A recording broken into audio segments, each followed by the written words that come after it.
which brings me on to our talk this evening, and we're very, very pleased to have with us Licia Ray from Lancaster University. She's American. Well, she's of American origin, but I think now a British citizen. Carolyn and I met with her briefly on Friday. She's been in the UK since 2011, based at Imperial and UCL, has been at Lancaster University since 2016. She's a lecturer in their Space and Planetary Science department Space and Planetary Science group within the Physics department, and her interests are in the numerical modelling of the connection between planets and their surrounding space environments.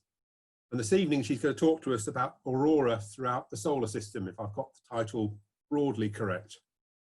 So do we need to allow you to, Karen, do we need to share, allow Licia to I'm already a co-host. Already co-host. So Licia, over to you. Thank you very much. Great, thank you. So yes, so as Phil said, and he even said my name correctly, thank you so much, Phil. I am Licia Ray. I am a lecturer in space and planetary physics at Lancaster, and I study the coupling between planets and their surrounding space environment. So there's a lot of facets of this that you can explore, but ultimately one of the most spectacular results of this coupling is planetary aurora. And I think that is something everybody has at least seen a picture of, if not seen in person.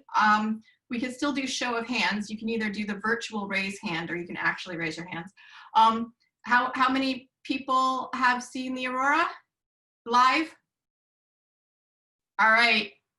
So those of you who haven't, once all this is over, maybe that's a good field trip for your astronomical society to try and get a group together if we're ever allowed to travel again, and go somewhere fun like Norway or Svalbard, so you can actually stand underneath it, because there are very few things in the natural world, I think, as impressive as seeing the aurora above you, directly above you in the sky. It is just phenomenal. It blows you away. So let me share my screen here. All right. So if I hit share, what do you see? Do you see just the presentation, or do you see the presentation and the next slide? Just the presentation. Just the presentation. Great. I always worry that sometimes it captures the wrong window. So I'm going to talk today about auroral emissions throughout the solar system, and we'll start at Earth and then see how far we get. I can't see all of your faces anymore because of the mode I'm in.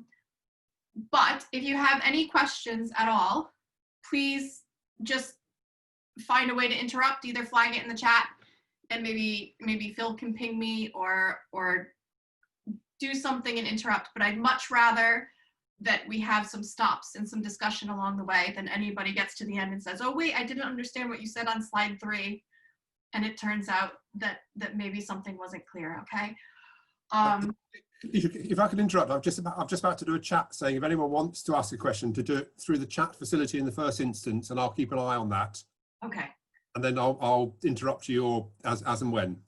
Great, brilliant, thank you. And I might ask questions, and if I ask questions, please do answer them. It's my way of checking when my students are awake, but it works for outreach talks too. All right, so this is a lovely picture. I don't actually know where it was taken. It was not, I stole it from the internet, I apologize. But here are some lovely auroras that you can see at Earth, the nice green, bright, discrete aurora that everybody hopes to see when they go aurora watching. And this is what we typically think of when we think of aurora at Earth. But auroras have been something that have fascinated humans for centuries. So there is evidence that humans were fascinated with aurora since the Cro-Magnon times, 30,000 BC.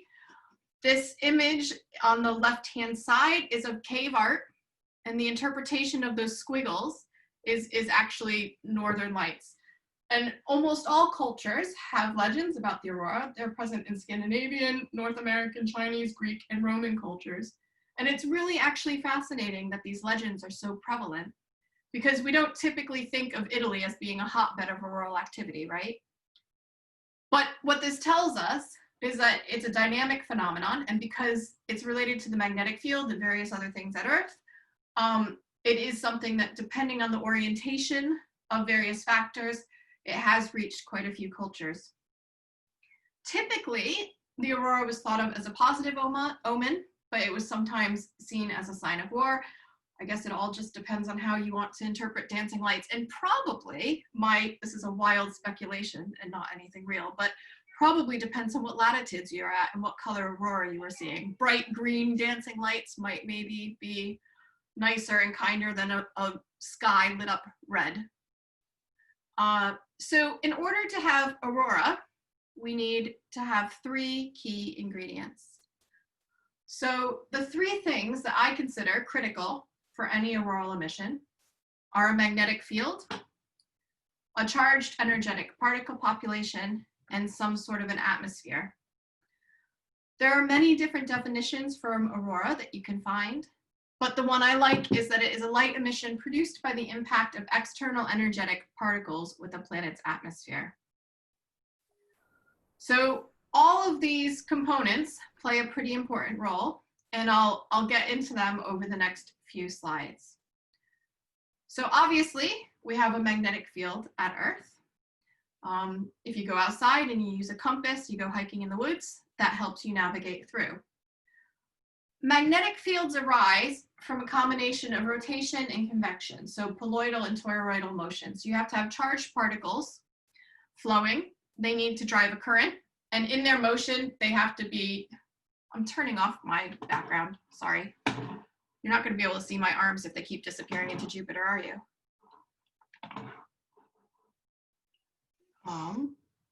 Let me see if I can, oops, get to, I just started up again. It might, sorry about that.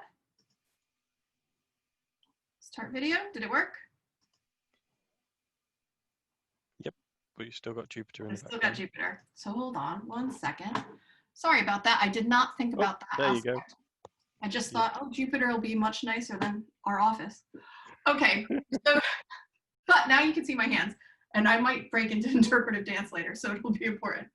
So you need to have this convective motion, and you need to have a rotational motion. And those 2 things combined will generate a dipole magnetic field. There's a theorem that says that dipole magnetic fields cannot be aligned with the rotation axis of any object. Now, it is a theorem, and we have found a very large object, Saturn, which has its dipole magnetic field aligned with the rotation axis. So obviously it's imperfect, but in the case of most of the bodies in our solar system, that holds true. For Earth, our magnetic field is offset by the rotation from the rotation axis by about 10 degrees, and the field flips on average every 450,000 years. So here is the interior of the Earth. There's the innermost core, that's solid, then there's the outer core, and it's in that outer core that we're generating the magnetism that then dictates a lot of the behavior. Now, I'm a bit biased. I spend most of my life working on Jupiter, well, studying Jupiter, which is why that was my background a couple minutes ago. Jupiter's magnetic field points in the correct direction from north geographic pole to south geographic pole, but obviously Earth's, as perhaps we're familiar, points the wrong way. So at Earth, our magnetic field points from the southern geographic pole up to the northern geographic pole. You can think of it like a bar magnet. I don't know how many of you played with iron shavings and bar magnets in school, but they align themselves nicely in this pattern that you'll see here, and we can impose that, and that's roughly to 0th order the shape that we have. Now, because the field flips every 450,000 years, it's not a static feature. We know that it flips because you can see that there has been flips in that in the rocks, in the yes, sorry, I'm a bit tired. Magnetic rocks, you can see the alignment change. Now, in this lower right-hand panel, that is the drift of our magnetic field. And the red dots are the observed points in the drift, the blue is the modeling, and we are indeed seeing the magnetic pole move quite swiftly recently. Now we're not sure how to interpret this. Maybe, you know, we're overdue-ish for a flip, but it would be a process that's going to take a while to happen. It's not something that we expect to happen on Tuesday. So what does our field do for us? The magnetic field, I think, is highly underrated by the average person. It's nice that it's a compass and it helps us navigate, but it also protects us from the local space environment. So from interplanetary space and the material that comes off of the sun. Our magnetic field creates a magnetosphere, which shields us from the effects of interplanetary space. Sorry, the chair, I have no idea why it just did that. And it's a region of space where the dynamics are controlled by the magnetic field and not by what's going on outside. Now, the size of a magnetosphere depends on the relative pressure of the magnetic field and the ram pressure of the solar wind. But if I'm going to invoke a word like solar wind, I should probably let you know what it is. So, what is the solar wind? Can you all see the animation playing? Yes, with those lovely flames. Yes. All right, great. So this is a movie taken by the Soho Observatory. There's a occulting disk over the surface of the sun, and what that means is you can see the material streaming off of the sun around it. And I love these movies because they really give you a nice feel for just how dynamic and active our star is. So the solar wind is a stream of protons and electrons. They're being lost from the outer boundary of the sun. There's a pressure imbalance. They're being propelled outwards. The solar wind that we see tends to come from the open field lines. So if you think of a dipole field, you know, like something like this, there are going to be field lines that come up off the top and down below. They're not closing directly onto the other side. So those open field lines, material will stream out along those, and those field lines will be carried out into interplanetary space with the material moving. Now this material is moving at a pretty good clip. The slow solar wind, so you'll notice I said the word slow there, the slow solar wind is moving outwards at about 450 kilometers per second. The fast solar wind can get up to speeds of 750 kilometers per second. And because this material is moving outwards, its density is going to decrease with distance from the sun. So we have conservation of mass. If you're moving out of bigger and bigger spheres, then the density decreases. It's variable, but it's always present. The sun doesn't turn off, so the solar wind doesn't turn off. You can have solar storms or coronal mass ejections, and those are special events at the sun that eject plasma, and those increase the energy, the density, and the velocity of the charged particles heading towards Earth. So you think you have a material that's streaming towards the sun, it's moving at a pretty decent clip. That's going to have a ram pressure, which is going to come and hit the magnetic field of the Earth, and it's that obstacle, the magnetic field, that allows us not to be slammed directly into our atmosphere with this. So if we want to look at a coronal mass ejection, one of the big storms, we can look at movies like this. So here we have, this isn't one observation. There are a couple different movies at play here that they've mixed together so you can see the coronal mass ejection coming off from the surface and then the material being spewed outwards. But this is one of the more violent events. I'm just going to have a sip of water while you enjoy the film. You really can get a nice idea of just how strong that is, right? So you'll have these sunspots. They can get twisted together. But at a certain point, the magnetic fields will reconnect, they'll open, and they can inject material outwards. If a coronal mass ejection is pointed towards Earth, that's when we get the really serious space weather. I'm sure all of you have probably heard the phrase space weather, which is a nice catch-all for anything that has to do with the sun-planet interaction. But a good CME can drive a lot of cool effects like aurora, but adverse effects too, like ground currents and have impact for technology. But because they're very localized compared to the solar wind on the whole, it's hard for them. Well, it's not hard for them, right? It's just your odds of being in the direct line of CME fire are quite small. All right, so I said that this is moving outwards and it's carrying a field with it. So the solar wind moves straight out, but because there's a magnetic field attached to that plasma, you end up with these patterns in interplanetary space. And these patterns are the field. It's called the ballerina skirt. Basically, you guys are my first Zoom outreach talk. I normally do a lot of interpretive dance in person. I warned Carolyn, sorry. All right, so basically material wants to go straight out like this, right? But the sun is still moving underneath it. So the sun's moving like this. So if the material is going straight out and the sun moves, the material is still going out, sun moves, you end up with these spiral patterns. So the material is moving outwards, but the magnetic field is twisted in to that.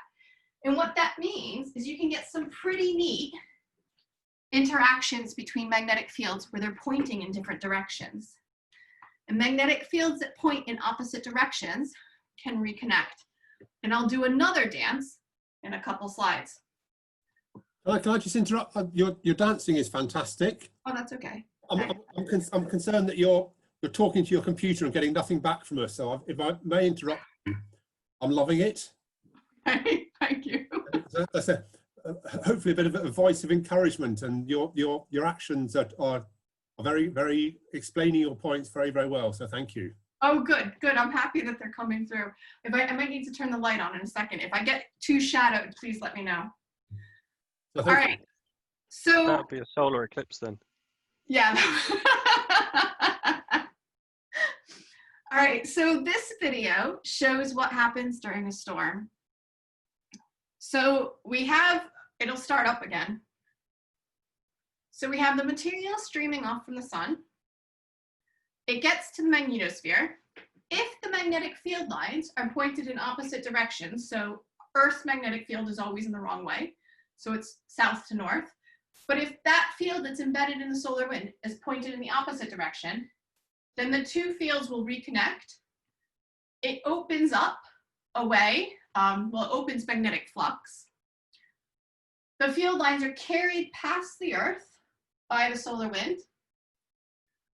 As they get past beyond the Earth, we call that downtail, as they move downtail, they start to collapse into each other, where they reach a point where they're directly oriented again.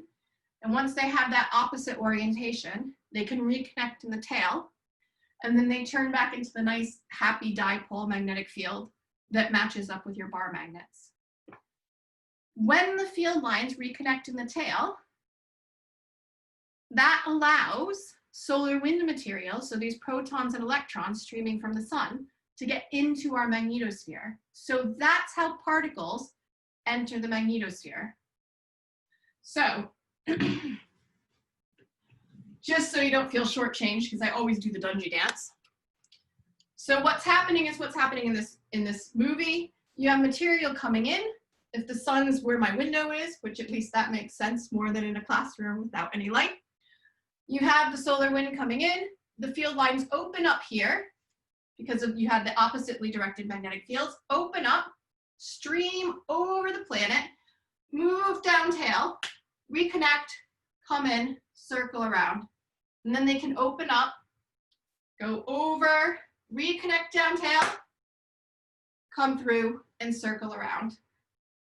And it's important to understand that that's how material enters the system, because often when you think of aurora, one of the common things people will say, my students say this, is they'll go, oh, well, aurora's created because material just comes straight into the atmosphere, right? So you have your dipole field like this, and you have your field lines at the top, and a lot of people can visualize it by material just streaming down from these open fields. But that's not how material enters our magnetosphere. And so that's why, if you look at our aurora from space, you end up with this pattern here. So this is Earth's aurora, imaged by the IMAGE satellite. It's fixed in a sun-Earth reference frame. So the sun is always at the top, where the little cartoon of the sun is. Midnight is at the bottom. Dusk is on the left, and dawn is on the right. The aurora is forming a circle. And the reason it's forming a circle is because in the empty spot, the dark spot in the center, those field lines aren't really doing much. They're just kind of permanently, well, they're open. And so there's not material coming down from the solar wind into the atmosphere there. It's only after you reconnect down tail, and then those field lines now are connected from the north or south to the north again, and they have solar wind material on them, that you can end up with energetic particles precipitating into the atmosphere and generating aurora. All right. That's the best explanation I've ever heard of aurora. Thank you. Oh, you're welcome. I was going to say, does anybody have any questions at this point? So I've been lucky enough to see the aurora 3 times. Ooh, nice. Twice from the UK, once from Iceland. And I've always seen them looking north. Mm-hmm. But looking at your image on the screen now, if I was stood at the North Pole, would the aurora be to the south of me? If you were stood in the center, yeah, in the middle section, then you would see the aurora to the south. Okay. So this is all with respect to the geomagnetic pole, not the geographic pole. So you have to be in the right places. But yes, you can be in a position where the aurora is south. In the southern hemisphere, it's the other way around. And in the southern hemisphere, it's the other way around. Okay. Your explanations are tremendous. Good.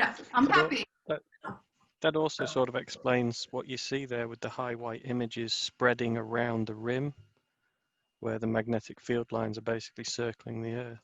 Yeah. I've always wondered what caused that, because you are correct. The simple explanation is it falls down the funnel where the diametric pole is actually poking out, but what you've said is that ain't the case. It's coming in as those field lines wrap round the Earth again after snapping tail side. Yeah. So that's exactly it. You have to get the material into the system before it can precipitate down, and that's the process that does it. Annette, do you want to ask your question as well? Yeah, sure, can do. My question was, you've mentioned a couple of times that the Earth's magnetic field is wrong, that it flows south to north. Yeah. What makes north to south the right way and Earth the wrong way? Oh, it's just purely based on Twitter arguments and discussions with my friends who study Earth, and I study Jupiter. It's just a running joke. There's not a right way or a wrong way. It's just it's purely biased. So Jupiter and Saturn, their magnetic fields both point from northern geographic pole to southern geographic pole. But the fields switch, right? So at some point, it's going to be the case, in I don't know, 20,000 years, it might be that the people studying this on Earth are sticking their thumbs up at the people studying Jupiter and Saturn going, neener, our planet's right and your planet's wrong. So what's the majority of the planets then? Do they run north to south or south to north? So Jupiter and Saturn run north to south. Earth runs south to north, and the other planets that have magnetic fields are just wacky. And I'll get into that in a little bit. Ah, right. Okay, then. Okay. Thank you. Good. Any other questions at this point? Nope. Okay. Jump in if you have something. We're all really enjoying this. I speak for everyone. It's tremendous. All right. So here we have a picture of the aurora at the atmosphere, because no talk is incomplete without a picture of the aurora from the ISS. You can see all the dynamic swirls, all the dynamic patterns. But what this also does is it gives a really good idea of the vertical extent of the aurora. So when we look at the aurora from below, we obviously know it's above us. And if you're looking at it and you're seeing it in the north, you can see the vertical striations. But I think this does a nice job of giving it a whole planet kind of view. The aurora tends to occur above, say, around 150 kilometers altitude. And you get your meteors. When we see meteors burn up in the atmosphere, those tend to be burning up around 100 kilometers altitude. I mean, they burn up as they come in, but there's a meteoric layer of dust that sits at around 90 kilometers altitude. So these are above that. Some of this green glow is air glow. I'm not going to talk about air glow today, but it's really these bright dynamic arcs that are the aurora. So why are we seeing an emission? Well, energetic particles interact with atmospheric atoms and molecules. And so what happens is you have an energetic electron come in, it interacts with an oxygen atom, and it excites that oxygen atom. So it doesn't ionize it, it just excites it enough so that the structure of the atom changes and an electron moves up in energy. When the electron moves up in energy, that atom's now unstable and it will relax. The electron will drop down, and when it drops down, it emits a photon that's related to the energy of that drop. So for oxygen, those photons are green, is the strongest one. There are some red. We also have nitrogen in our atmosphere. Nitrogen and oxygen are the two biggest components. Nitrogen will glow crimson. There's some blue. I've never actually seen the blue nitrogen. And oxygen that's up high will glow red. The majority of our aurora is green. And this is a really nice thing because the characteristics of light that you see from excited atoms when they de-excite, that's true no matter what planet or body you're in. So you can use aurora as a really nice way to kind of fingerprint a faraway atmosphere.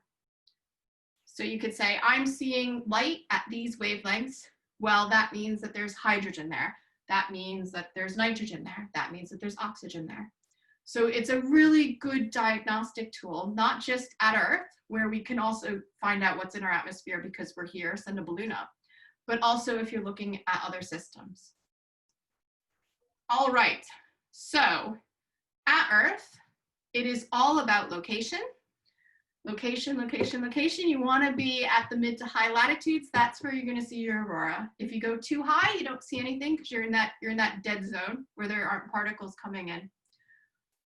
So primarily, we're going to be at high magnetic latitudes. Now, I'm in Lancaster. It's not the ideal place for aurora. It's at a magnetic latitude of 56 degrees, so we need quite a bit of activity.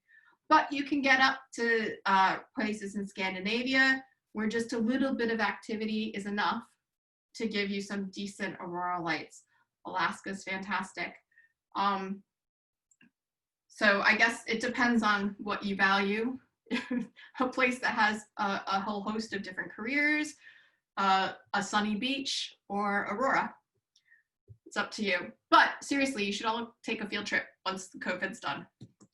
All right, so the reason why aurora is important is we can use the motion and the morphology of auroral arcs to infer what's driving them in the magnetosphere. So at Earth, we had that Dungy cycle where we were reconnecting, going over, connecting the tail, and scooping around.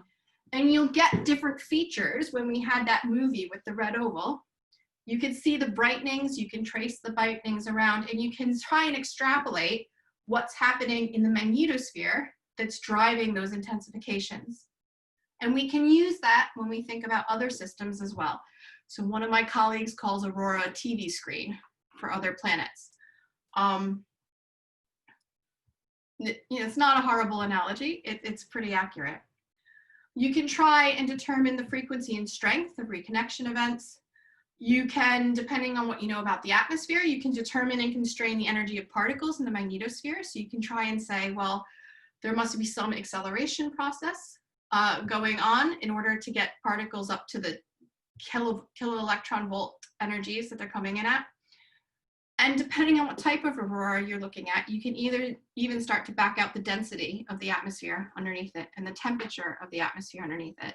So for all of these reasons, aurora is a fantastic tool that we can apply to planetary environments to try and do remote sensing. All right, so where else could we expect aurora? Now, we're gonna go through planet by planet. This works better in a live room, but what I'm going to do is to emulate a live room. If everybody can just take yourself off of mute for about, well, until the slide's over. And then what I'm gonna do is I'll say the planet and I'll go through the ingredients and you guys can scream yes or no and tell me whether you think the planet has all the stuff. All right, so we're gonna work inside out. So, and I'm gonna ignore Pluto. We can have that discussion after if we need to. All right, so Mercury's the first one. Does Mercury have what it takes? Do we have a magnetic field? No. No. No. Do we have an atmosphere? No. No. No. Do we have charged energetic particles? Yes. No. No. Oh. Ah. So Mercury has a magnetic field. It's a mystery. It actually has well, anything's a decent magnetic field for such a small rock. We expected Mercury to not be active enough to have a magnetic field. But lo and behold, it has one, but there isn't an atmosphere. You can find charged particles almost anywhere. That's probably going to be the easy one. But yeah, so Mercury doesn't have aurora in the traditional sense. You do get some interesting scattering from the surface of Mercury, from energetic particles funneling in along the field. And it does experience that whole reconnective cycle that I danced out earlier. But it doesn't have an atmosphere. Venus. Does Venus have a magnetic field? Yes. Yes, I think so. Yes. Does Venus have an atmosphere? Yes. Yes. Does Venus have charged energetic particles? Yes. Yeah. Oh, Ah. All right.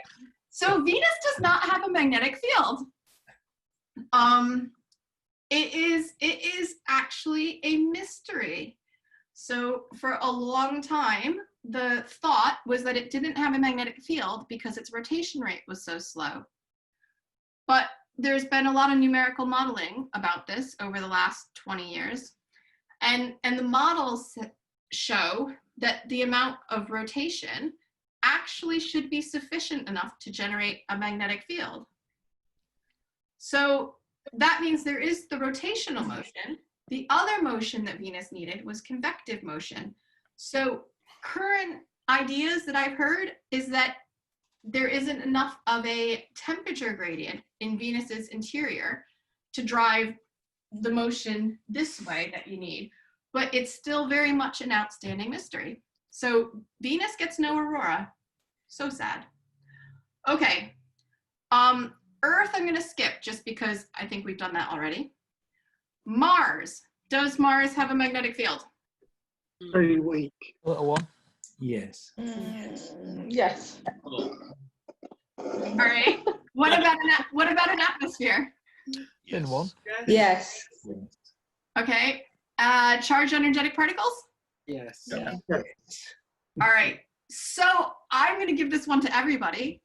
It doesn't have a magnetic field, depending on how you cut it. It doesn't have an active magnetic field.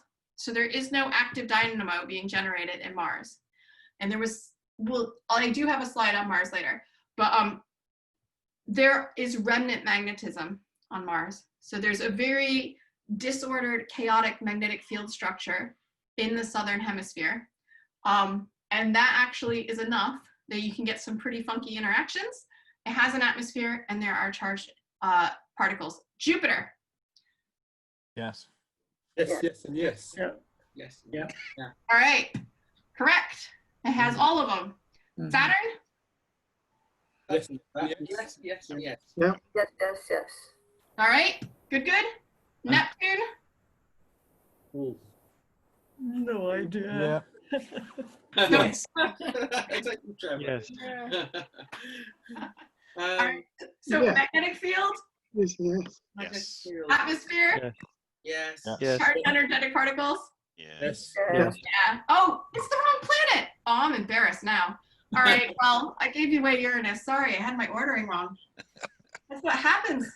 End of the day. All right. So we're pretty good. There are just a few planets that miss out on the Aurora sweepstakes. So, and indeed, if we go and we look at solar system exploration, Aurora is everywhere. So we have Earth's Aurora, we covered that. But then in 1975, ultraviolet emission was detected at Saturn from sounding rockets. In 1979, when Voyager 1 flew by Jupiter, it detected Jupiter's auroral emissions for the first time, and Pioneer 11 at that same year was detecting Saturn's aurora. Saturn's aurora was then confirmed to exist by Voyagers 1 and Voyagers 2 and the International Ultraviolet Explorer satellite.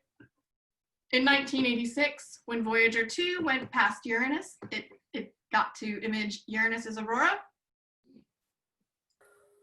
Neptune's was detected by Voyager 2 in 1989. Mars was a latecomer to the party. So Mars's aurora was first positively detected in 2004 by Mars Express. So that's actually relatively recent.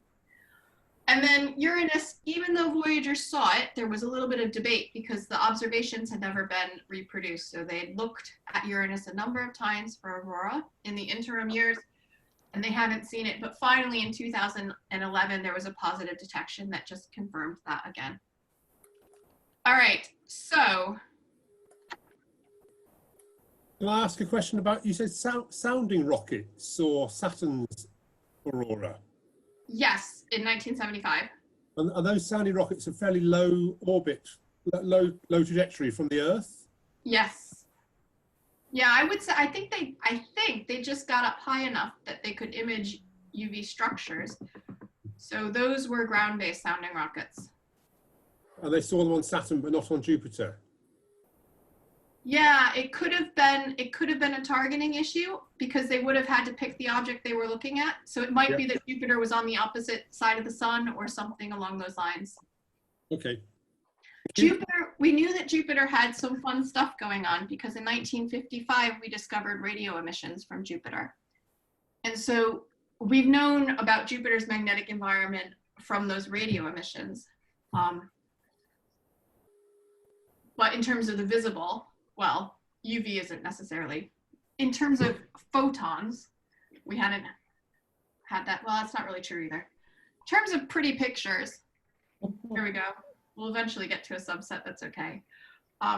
We didn't have the pretty pictures of Jupiter's aurora until 1979. All right, so I'm going to talk about the simple magnetospheres in my mind, and I'll tell you why I think they're simple, and then we'll get into some of the more complicated ones. I'm aware that I've used a half hour or more of my time. So if people get bored or you need a tea break, just feel free to get up and get your tea. All right, so in terms of simple magnetospheres, what I mean is planets that have mostly dipolar magnetic fields, ones that I can joke about being right or wrong in terms of the orientation of their magnetic pole with respect to their geographic poles. So there's only 3 planets that fall under those categories at the moment. That's Earth, Jupiter, and Saturn. Jupiter is by far the biggest magnetosphere. Jupiter's dipole moment is 20,000 times that of the Earth's. And it's a pretty cool system. If we did the nice kind of conceptual picture that we had earlier, where we had a magnetic field and you had the magnetic field pressure standing off the solar wind pressure, what was coming in from the surrounding environment, Jupiter would have a magnetosphere where the distance, when you're looking at the sun, of the front side of the cavity would be 46 planetary radii. Now at Earth, this is estimated to be 10, and when we send spacecraft out, it sits at 10 planetary radii. At Jupiter, that actually doesn't work. That calculation doesn't work. Jupiter's magnetosphere is massive. It's hugely inflated, and I'll get into why it's inflated in a couple slides. But if you were to light it up somehow, it would be the largest object in our sky. And Jupiter's magnetosphere is just, it is epically huge. Saturn is it's still decent, but it doesn't have quite the oomph.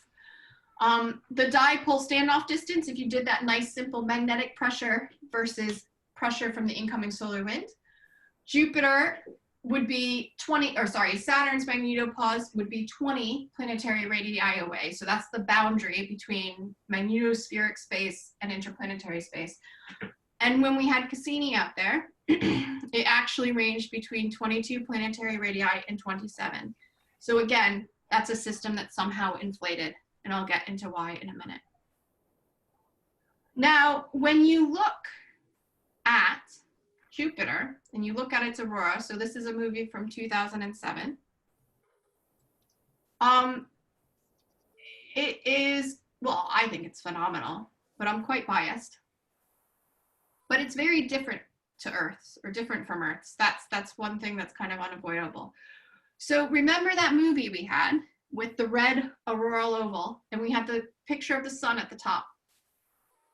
That red auroral oval didn't really move much, right? I mean, it moved, it brightened, it shifted, but it stayed relatively fixed in space.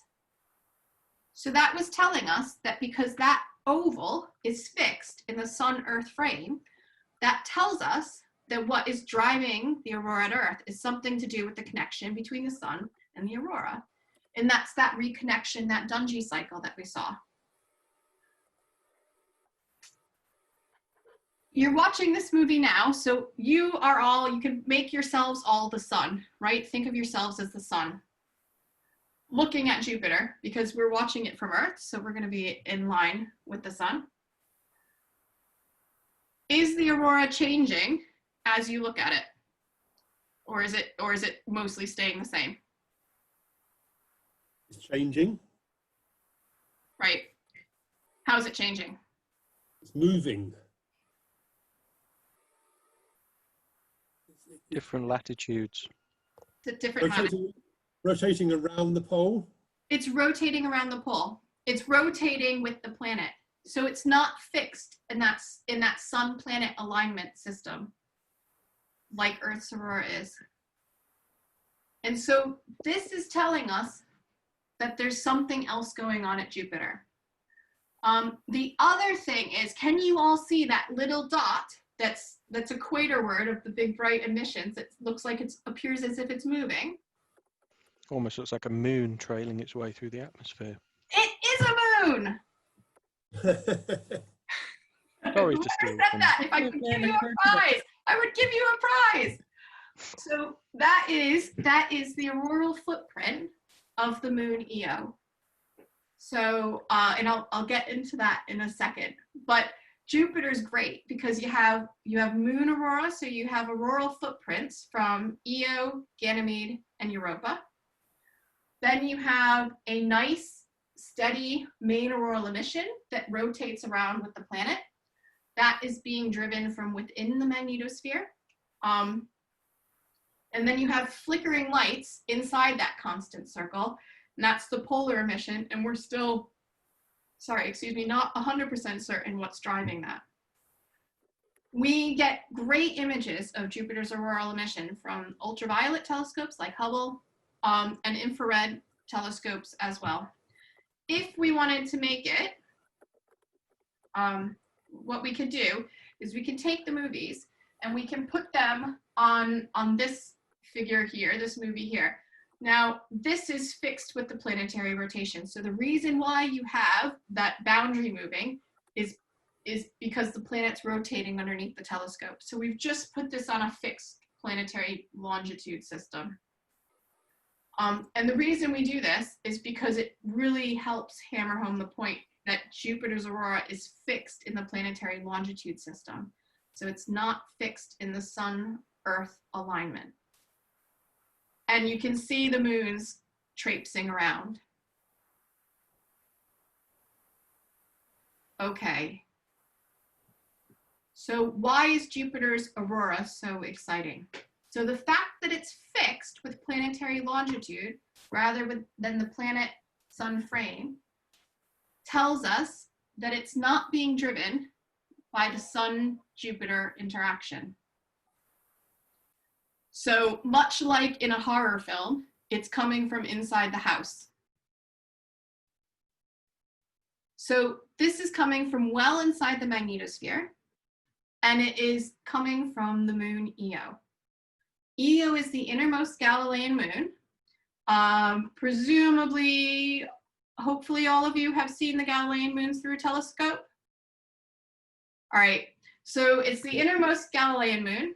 It is also, sorry? I'm sure we've all seen the moons. I've seen we have 2 to the left, 2 to the right, 3 to the left, 1 to the right, and so on and so on. Perfect, yeah, that's exactly it. You don't even need a telescope. I used to look at them with binoculars when I was at uni. It was great. So Io is the most volcanically active body in the solar system. And the reason why is because of its tidal interactions with Europa and Ganymede. So Europa, Io, and Ganymede are in orbital resonances. And what that means is that for every 1 orbit that Ganymede does, Europa does exactly 2, and Io does exactly 4.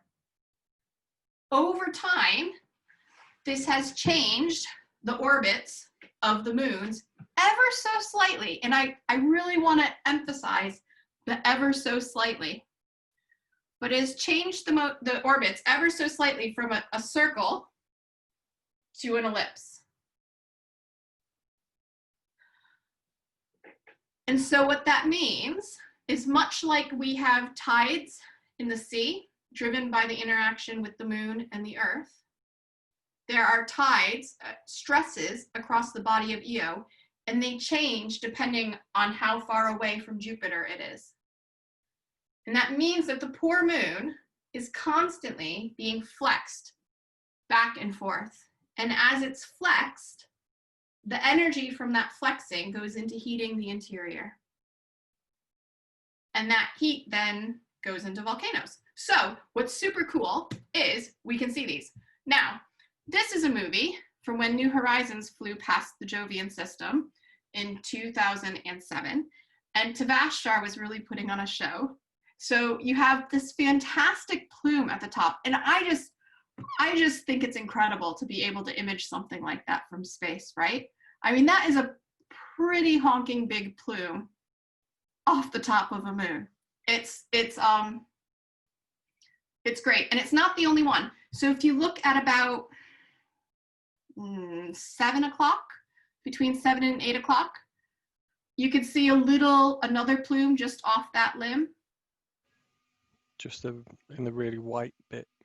Yep, Not in the quite really round, is it? Yeah, so there are multiple plumes on the system.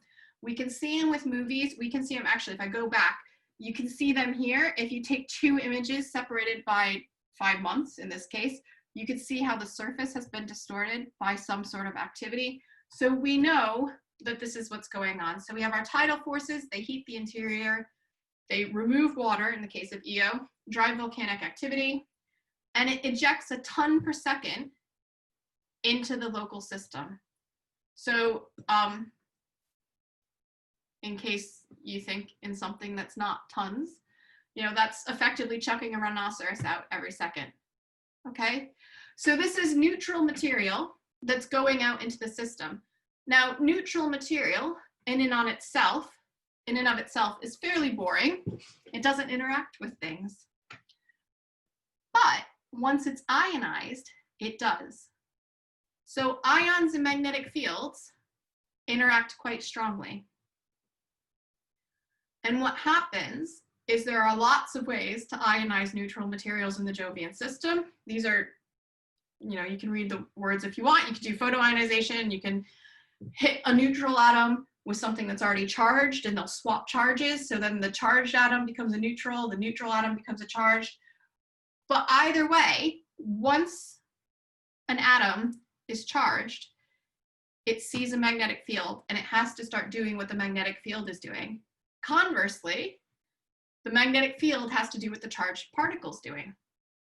Now, these magnetic fields are embedded in the planet, right? They're being generated from the planet. So they're moving around happily at the planetary rotation rate, which at Jupiter is 10 hours. The neutral material comes off of Io, and that's moving around every 42 hours because that's what Io is doing. So all of a sudden you charge one of those neutrals and it sees the magnetic field, but the new ion, the new charged particle, only wants to move every 42 hours. And so that field, which was happily moving along on its own, all of a sudden there's something there going, whoa, slow down, slow down. And so it drags that magnetic field back. And once that starts to happen, you need to have electrical currents. And those electrical currents couple the atmosphere to those charged particles. They try to accelerate the particles to move them faster so that they can go at the same rate as the magnetic field. And that's what's driving Jupiter's aurora. So if you look at the picture of the aurora, you have the footprint. So that's where you have a nice obstacle to your flow. The magnetic field's going over, but you have a charged conductor. You have a lot of charged particles. So there's currents associated with that generate that footprint.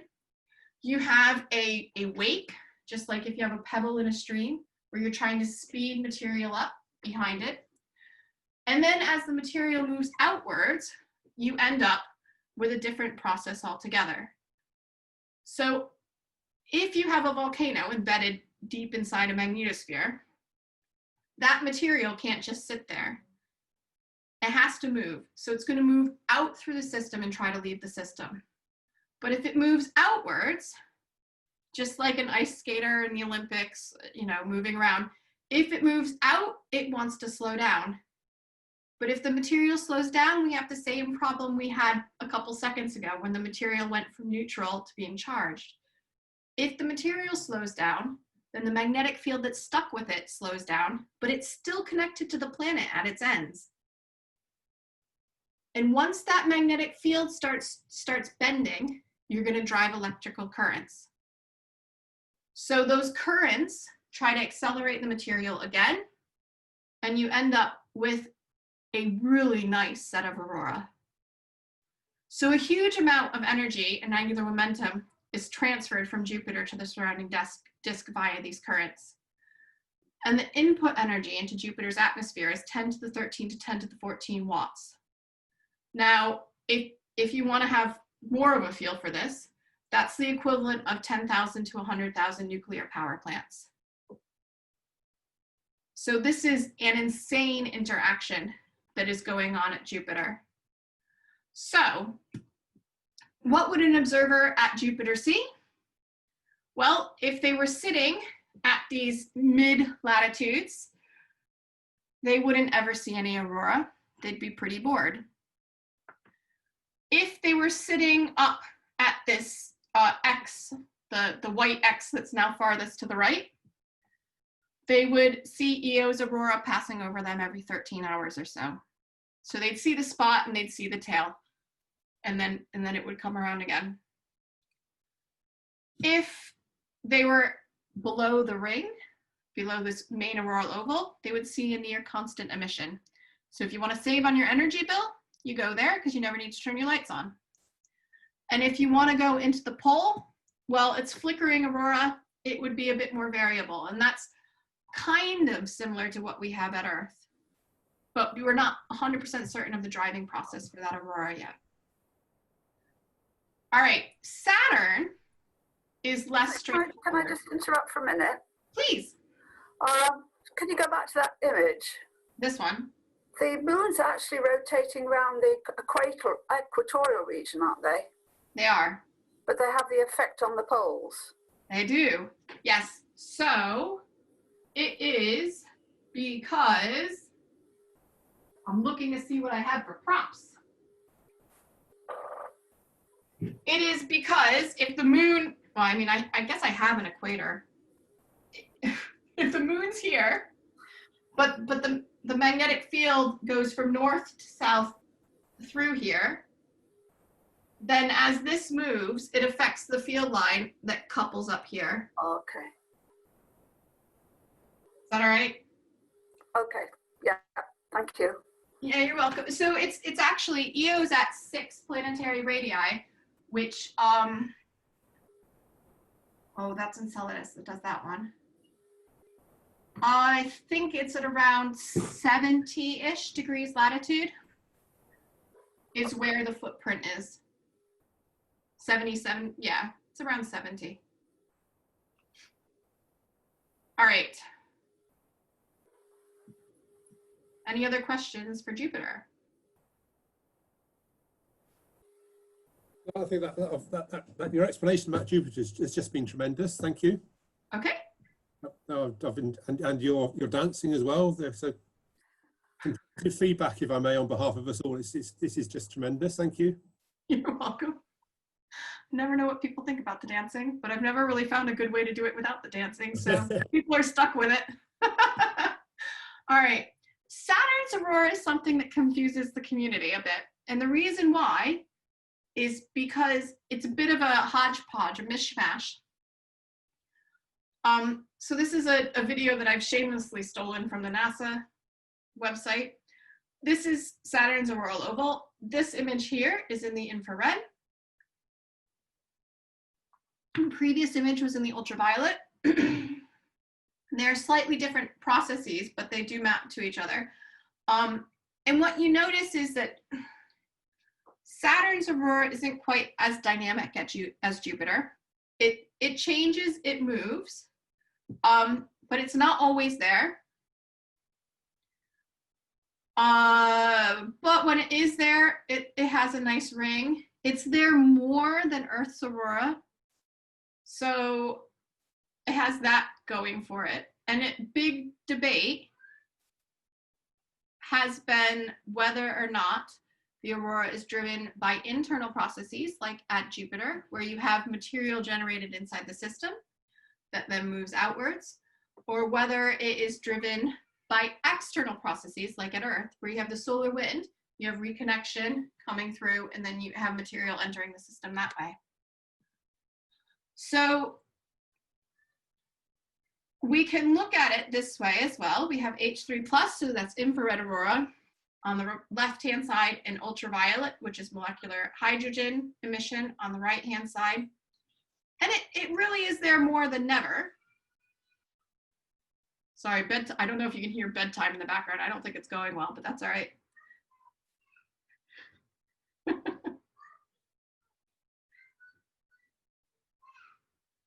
Sorry. So, she's all right for now. Oh, hello. Oh yeah, Matt, you can say hi. Hello. Hi there. Hello. Try a remap. Yes. We'll try a remap. All right, so what we have is a bit different. At Saturn, it's neither a here nor there type of case. So rather than Io, sitting at 6 planetary radii, we have Enceladus sitting at 4 planetary radii. And this was one of the big results that came out of the Cassini mission. So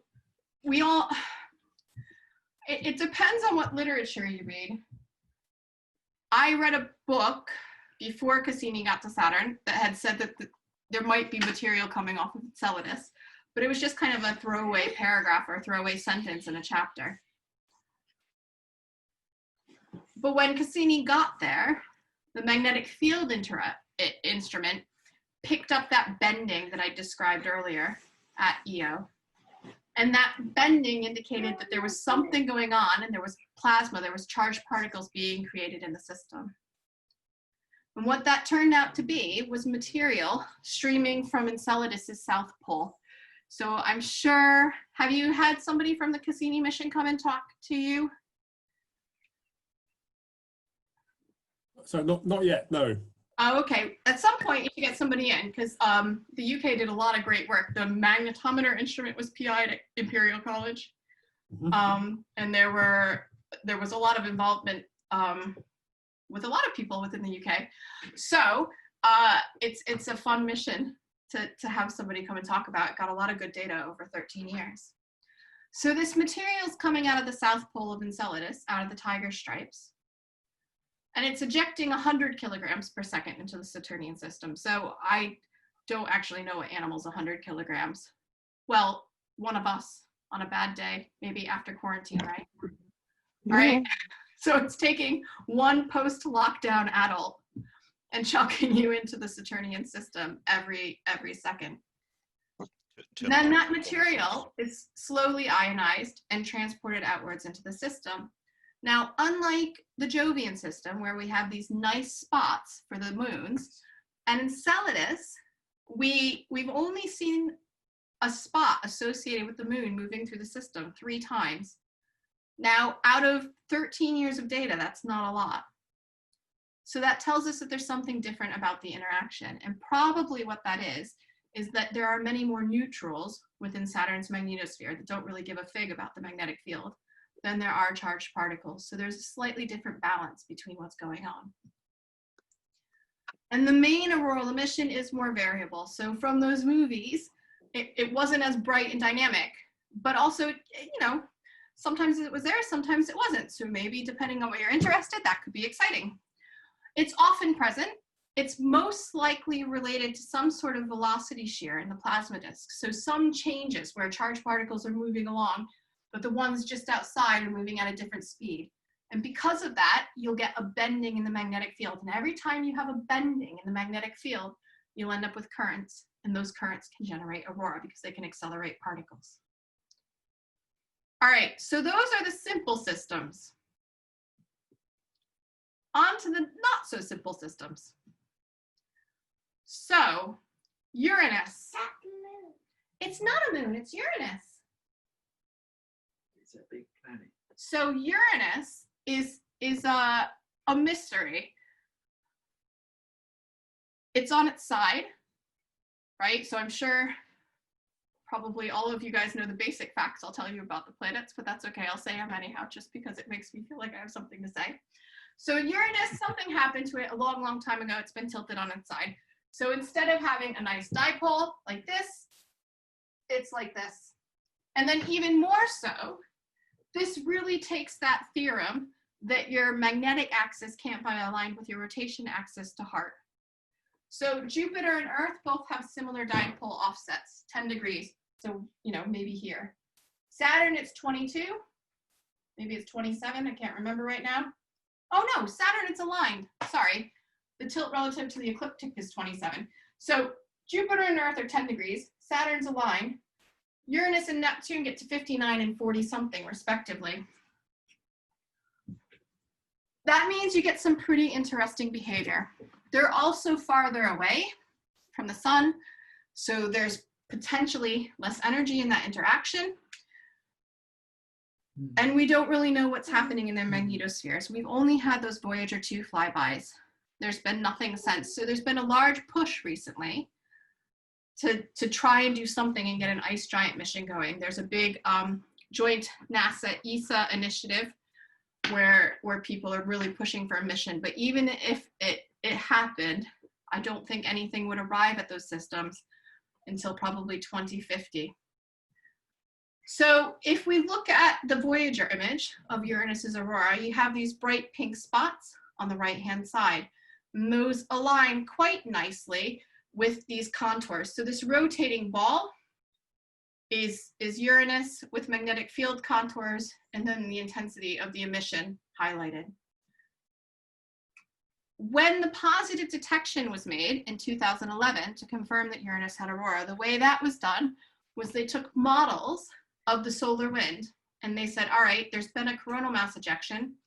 It is likely to hit Uranus on this date, and they had discretionary time. So they were able to take the Hubble telescope and point it at Uranus to really check and see if there was a response. And there was when they predicted it, and it was in the right locations, similar locations to what had happened with Voyager, and so that worked out. Some outstanding mysteries. Well, Uranus's orientation is going to imply some pretty interesting seasonal behavior. So our dipole's tilted at 10 degrees, but we're also relatively aligned with the ecliptic. We're at 22.5 degrees tilt. We have seasons, but it's nothing severe. Uranus, because it's on its side, so if you are all the sun now, sometimes of year, Uranus is going to be this way, so you get the broad side, you get nice full coverage, right? Every longitude will be spinning through the system, seeing the sun, you have a day. But then other times of the year, if you're still the sun, the rotation axis is going to be pointed straight in. And so you're going to have an entire hemisphere that's lit up, and the backside is not going to get much of anything. Now on top of that, you're going to have a magnetic field orientation that changes from a nice kind of broad side spinning around to a, this is going to look ridiculous, but to something like this, where your field is kind of pointing straight at it. So just how that magnetosphere responds with seasonal changes is something that people have started modeling over the last 5 years. And I think we have a lot more work done. It isn't worth it. It's just, not it isn't worth it. That isn't what I was about to say at all. It is very much worth it. But it's good to keep in mind the effect on the atmosphere, because if you don't have sunlight, if you have limited things that can ionize your atmosphere, you have limited things that can drive currents, and that could have a big effect on interactions.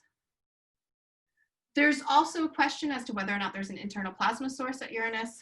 And there's a question as to why the atmosphere is so cold, because it's much colder than Jupiter, Saturn, and Neptune.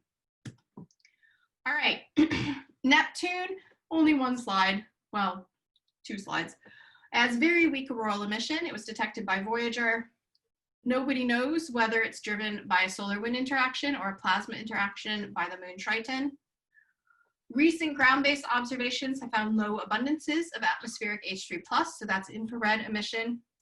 And we aren't going to be able to get any UV emission from Hubble. So maybe if James Webb flies, that's something that we might be able to use to see some UV emission from Neptune, but it's going to be a bit of a stretch. We don't know why there's so little H3+ at Neptune. This particular molecular ion is pretty prevalent in gas giants and ice giants, so that's an open question. Neptune has the fastest winds in the solar system. Again, we're not really sure why. And we really just do not know how much Triton contributes to the interactions. Now Mars, Mars was one of the tricky ones earlier. It has a remnant magnetic field rather than an active dynamo. And that field is frozen in to the rocks. On the lower right, that's a contour plot. So the warm colors are where the field points up. The cold colors are where the field points down into the planet. So you can see it's a very disordered, chaotic mess. And you can also see that the remnant magnetic field is almost entirely in the southern hemisphere of the planet. But it's enough. There's something there that can interact with the solar wind. And it has an atmosphere, and the field helps channel energetic particles. So it's good. Maven's been actively investigating the upper atmosphere for a while now and getting an idea of the aurora, but it's good for statistical studies. It's not driving any huge winds or anything fun like you can get at some of the other planets. All right, and the last one that I like to mention is just Ganymede, which isn't a planet, and it wasn't mentioned earlier, but it is one of the coolest examples of it's the only example I know of a magnetosphere and a magnetosphere within the planetary systems in our solar system. So Ganymede is the only moon that possesses a magnetic field. It's an icy moon. It is one of the 3 in orbital resonance. So it does have a slight internal heat source. There are likely to be there is some sort of an underwater ocean at Ganymede. It has an oxygen atmosphere, and its surface is exposed to energetic particles in Jupiter's magnetosphere. We know what the atmosphere is composed of because of its aurora. So its atmospheric composition has been confirmed by the auroral emissions that we can see. And if you can imagine, you have that little magnetosphere, you have a dipole field, and then that's getting passed over by Jupiter's magnetic field that's rotating every 10 hours. And you get some structure in there because Jupiter's magnetic field is tilted 10 degrees. So you have something that's tilted like this. The moon orbits in the equatorial plane. Jupiter's field is tilted. So you have times where Ganymede's above the magnetic equator, and then times where it's below the magnetic equator. And because of that, you'll get a change in the orientation of Jupiter's field, right? So it's not a full-on change, like where the solar wind can just switch, but you get these changes where the field will be pointed in different ways, and that'll affect the reconnection and the coupling between the system. So we have that going on, and this is just a great picture of Ganymede's aurora. So you have that green glow there. And here is an artist's rendition of Juice. But hold on one second. This image here, you can really get an idea. If you look at the poles of the moon, you can see that they're a lighter color. They're a bit whiter. I don't know if so the middle sections are gray, the tops are whiter, and that is because you can have energetic particle precipitation. In this case, it is coming down onto the poles of Ganymede, but the darker surface is older surface, and that's being protected by the moon's magnetic field. All right, so just a few closing thoughts. The first closing thought is thank you for your time and your attention and for bearing with me, because I know I've run over and I've had some interruptions. The other thoughts are that I hope I've shown you that auroral emissions are diverse and variable. No two planets' aurora is created equal. Because we have those three factors involved, you can get a wide range of variety.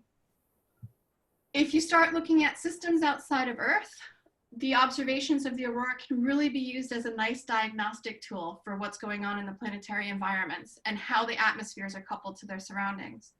And there's a lot of fun stuff that you can do with this. So I enjoy it. I think I have a whole career that I get to spend doing it.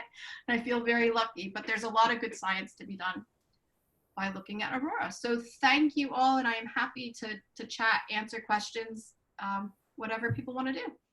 Given that Ganymede's got a magnet in it, have we ever detected whether it's flipped in the same way that you described most of the other magnets in the planetary bodies flipping?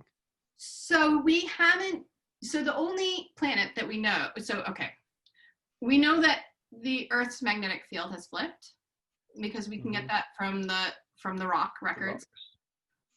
We know that the sun's magnetic field flips because it happens every 11 years. We don't have confirmation that the other planets' fields flip. We just expect that they will, because that tends to be what magnetic fields do. Ganymede, no, we don't have any idea or any way. Direct evidence. No, we don't have any direct evidence of that. So I'm not sure what time scales it would happen on, even for that particular body. When Juice gets there, we won't be able to tell then. So there are nice things you can tell from magnetic field measurements. Like you can tell the depth of oceans and to some degree the salinity by modeling perturbations to the background magnetic field signature. But we won't, without doing some sort of a sample return, or I don't think we'd be able to get any history out for the magnetism. Yeah. That's what I was just thinking. If you can't get there, you've got no ability to sample the rocks to see which way the magnets have been. On one of your early slides, you talked about how far in the southern latitudes, how far south the aurora had been seen in ancient times. Oh yeah. How far south have they been? So the farthest I got to was Chinese, Greek, and Roman. Right. Now, obviously, China's a fairly big country, so I don't know what part of China that was. And then I didn't do a comprehensive study past that. Right. I do know I went and taught at a summer school in Thailand a couple of years ago, anecdotally. And the students there were from India, Thailand, Indonesia, Japan, probably a couple more countries. It was pretty international. It was really good. But many of them hadn't ever really learned about aurora at all because it's just not something that they have ever experienced. No one in their cultures had mentioned it. So presumably north of there. I mentioned I've seen them 3 times, and the 3rd time was from South Devon, Oh, which I think is quite unusual. yes. Wow. When was that? 2003? Sorry. Oh, you got me on the hop now. It was that sort of time. It was when Halloween 2003? End of October 2003? it was certainly in October, because it was my daughter's birthday, the 26th of October, whilst we were there. Halloween storm. Sorry, it was probably the Halloween storm. Maybe not. No, it was very, very definitely in the northern sky. The shimmering, the sheets of green and orange. Mm. Yeah. Why did you choose 2003? Oh, because that was the year of the Halloween storm. There was a very intense storm in end of October 2003, and there was another one in 2004, but it wasn't as strong as the one in 2003. Okay. And the aurora was quite phenomenal. It got to pretty southerly latitude. So it was my first year of graduate school in Colorado, and the forest fires were a little bit bad that year. And so I remember looking out from the front grounds of the flat I lived in, and you could see the ridge burning on the west and the skies burning to the north because of the aurora. It was fantastic. It was really good. It was before 2003. It was the year we bought my daughter a bicycle, and she was Okay. born in 1992. So I think Okay. no, it was from South Devon. Can I just ask, I think it's an absurd question, but I'm going to ask it anyway. Would there be any chance in the future of seeing maybe aurora on exoplanets? Is that at all possible? It's not a stupid question or a daft question. Hold on 1 minute. What's going on? So what about exoplanets? Oh, right. So you'd still need to have the usual suspects, right? So you'd need to have your magnetic field, your energetic particles, and your atmospheres. Most of the exoplanets that we've discovered, okay, I haven't updated these slides this year, or last year actually, but they orbit near their parent star. So it's hard because you can't positively say what's going on. There are a lot of variables, but we're not really sure what type of aurora we would not necessarily expect, because the drivers could include the stellar wind, much like our solar wind. It could be moons. There could be maybe something from the proximity to the star and the coupling.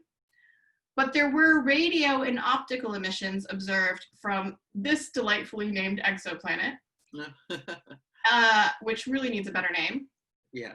That were reported in 2015. And I think they might have discovered some radio emissions recently from another planet, but I need to chase up that reference.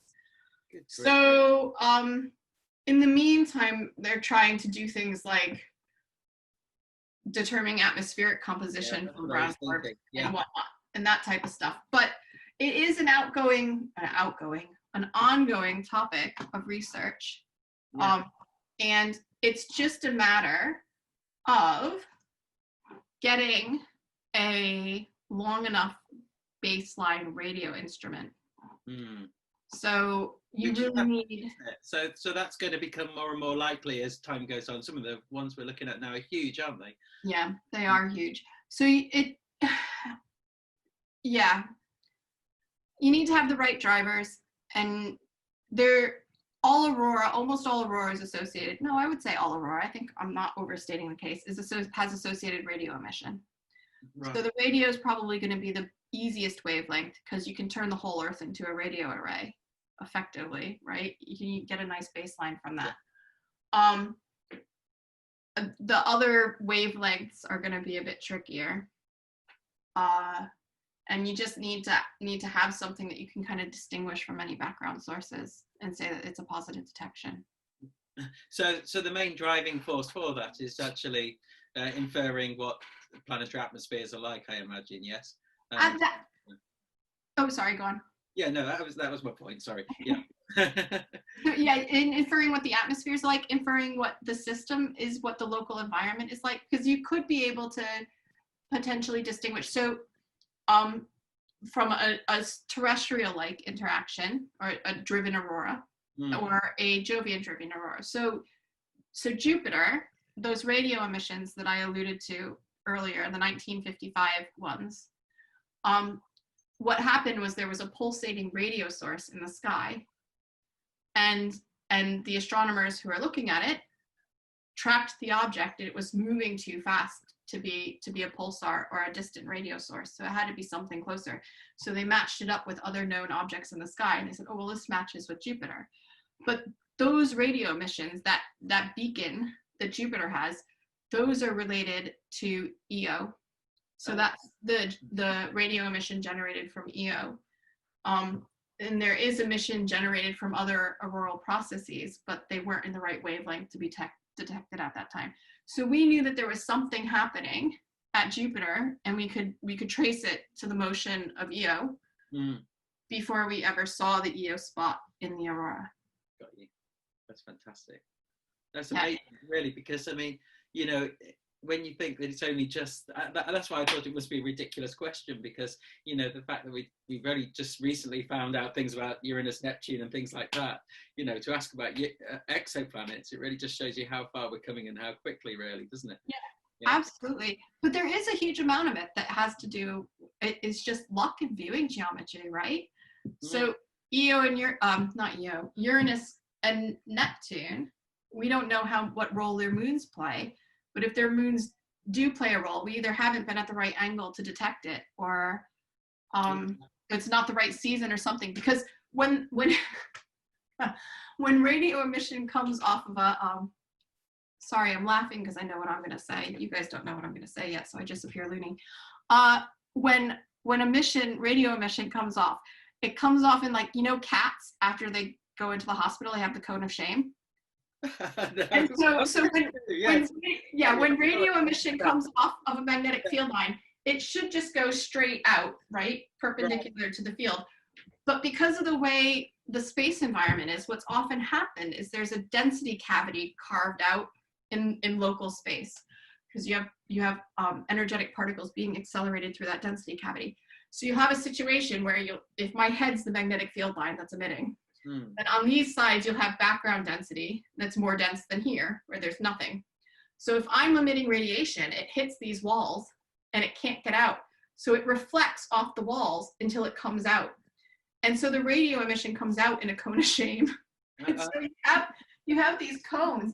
And so at EO, when you look at the data, you have the first side of the cone smack your measurement device. And then, well, I guess I'm going the wrong way for that. So you have the first side come through, then you'll have the second side come through. And you get these really nice different shapes of arcs based on that. But if that geometry hadn't been preferential, we wouldn't have seen EO then. So there is a certain amount of luck and viewing geometry in all of these detections. And I suppose you've got a much bigger sample. If you're looking at exoplanets, they're everywhere. So you've got a much bigger sample, haven't you, I suppose, to work with. Yeah, I've got you. Thanks very much for that. Yeah, great. Annette, you have a question again. Just scratching. Andrew, planet I'm does. just scratching my back, sorry. Andrew, sorry, I misread it. Andrew. Oh, right. Hi there. Thanks for this. It's been fabulous. I really enjoyed this. I also have a question I think might be absurd. You said that no one knows for sure why Mercury has a magnetic field. Could Mercury's magnetic field be induced by the sun because it's so close? It could be, and that's one of the ideas. So nobody expected Mercury to have a magnetic field because it's small. We thought surely it had lost its heat of formation and its interior would be solid. So it could be that it's close to the sun. It's probably more likely that there's some tidal forces involved because it's tidally locked with the sun. And so much like we have the tidal forces at Jupiter and EO, there's something going on there that's just keeping its interior a bit squishy. So tidally induced magnetic fields. We know so it's not tidally induced magnetic fields. It's the heating from the tidal interaction that allows the interior to be fluid, and which allows it to then have the convective motion and the rotational motion.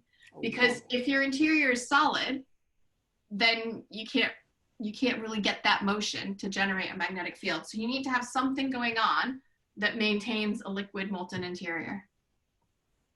Thanks. Welcome. Do you have any more questions? Sorry, I have another one.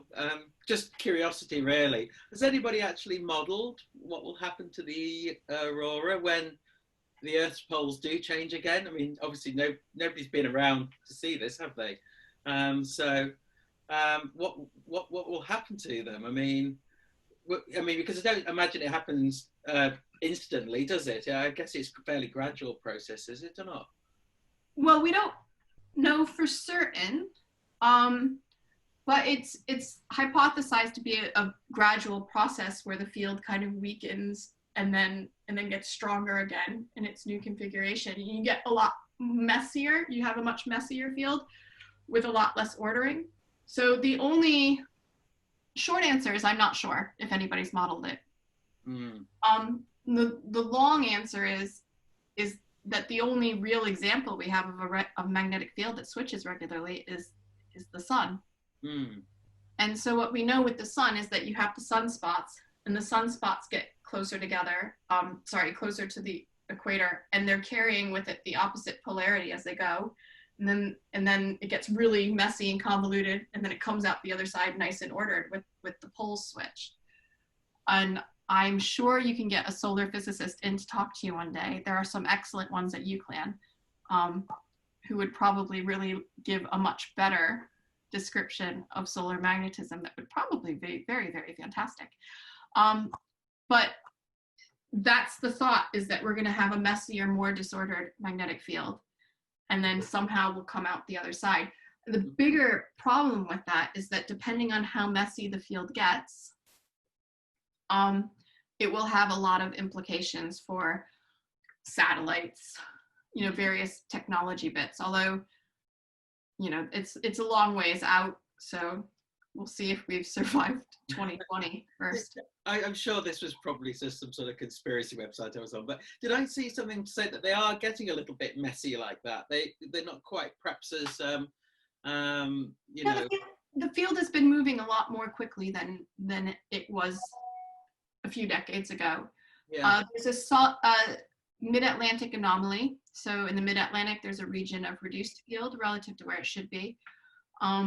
So people are saying, oh, maybe we're in the beginning stages, but there's no way to know for sure. Yeah. Thanks very much for that. Great.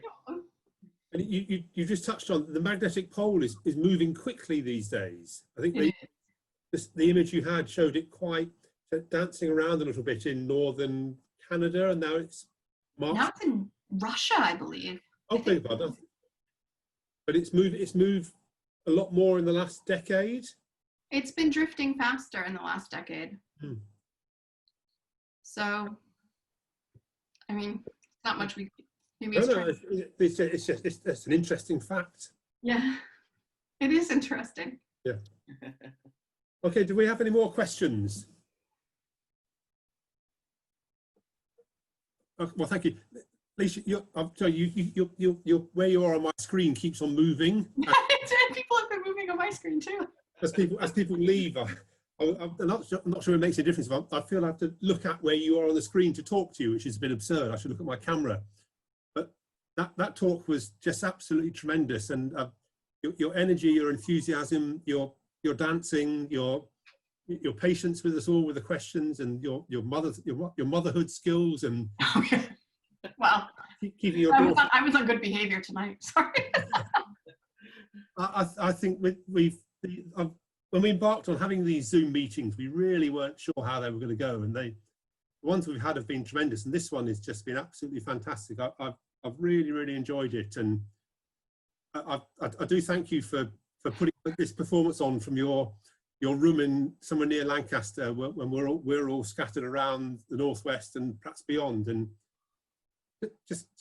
thank you for your time. Thank you for your enthusiasm. Thank you for imparting knowledge to us. And I wish you very well with what sounds like the excitement of your career in front of you. And when we're out of this the hell of lockdown, and you'd like to come down to Manchester and meet us all, or another talk, or come and it'd be great to get to it'd be great to dance. It'd be great to.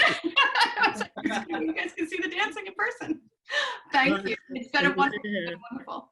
It has been a tremendous evening. So thank you very, very much for your time.